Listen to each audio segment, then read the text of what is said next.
He's got more drive than any dog I've ever seen.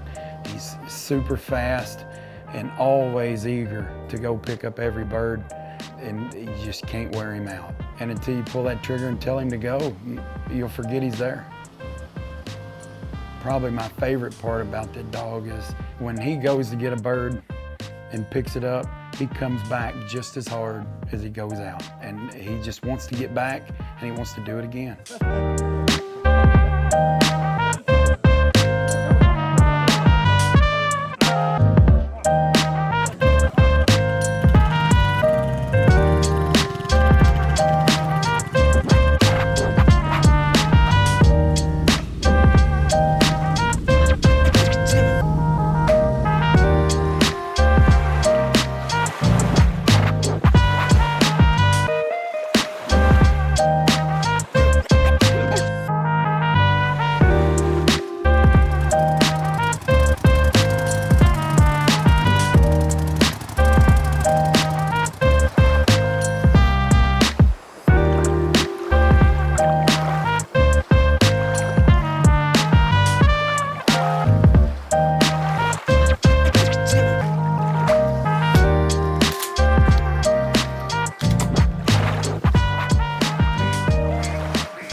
Kerry Sharber and I have known each other ultimately my whole life.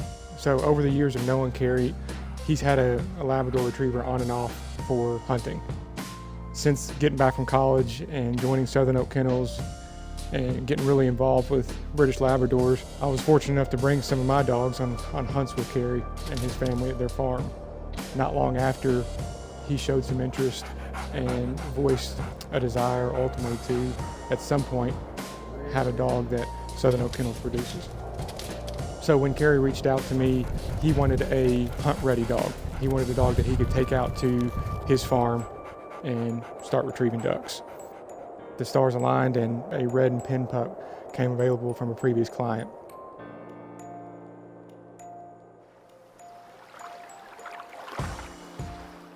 This past summer, Miles called me and said, hey, got some guys in. We're gonna work some dogs. Do you care if we come behind your house and train dogs?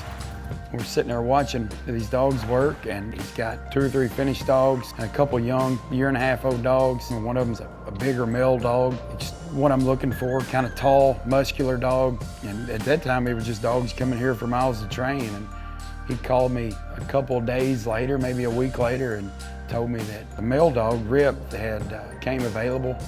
We went ahead and bought Rip, and he's been a great dog and picked up every bird we've killed here in Kentucky this year.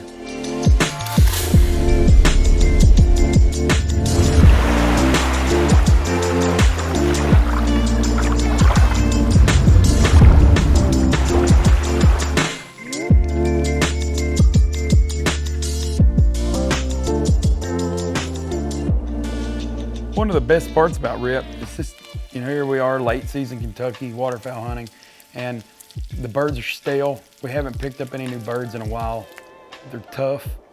Mallards are pairing up. They're spread out all over. We have a lot of backwater, a lot of high water.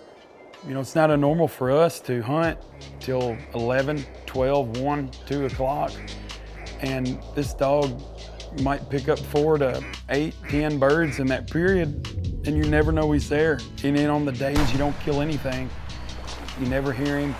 You'll forget he's there if you don't realize that he's sitting there beside you. Late in the year, the water's out. It's really high right now. With this much water, it's not as easy as it is when the water's low. We go in normally on an Argo. Right now we're taking a boat, coming in, loading everything in a boat, putting a boat in. And sometimes we move 1, 2 times a day, change setups to get to where they want to be, because they'll change their mind overnight, and it's been really tough.